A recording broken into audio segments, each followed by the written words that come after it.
Hey guys, in this video I'm going to show you how to close a Monzo account. If you find this video helpful, please consider to like this video and subscribe to my channel.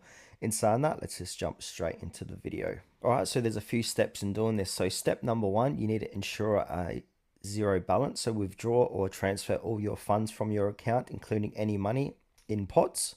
Number two, you need to cancel any subscriptions. So you have any active subscriptions like Monzo Plus, Premium, Extra, Perks, or Max.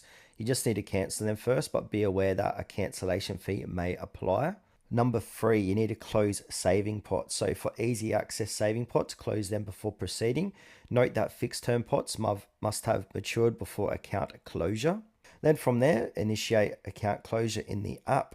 So you need to go ahead and open up the Monzo app on your phone, tap on your profile icon. If it's not visible, swipe down on your card, tap the settings cog, then select close account and follow the on-screen instructions.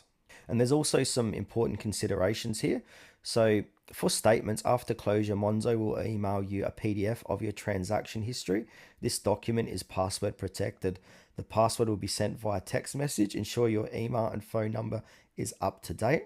And now if you want to reopen the account at a later date, so if you wish to reopen, you will need to wait at least 30 days. So reopening isn't guaranteed and is also subject to eligibility. And with data deletion, so to request data deletion post-closure, you can contact Monzo customer support at help@monzo.com, or you can call their helpline. So this is their line here to call if you want to request any data deletion. App access isn't required for this request. And now if you got any joint accounts, so both account holders must withdraw all funds. And in the Monzo app, tap the help icon, search for closing your joint account and follow the instructions provided.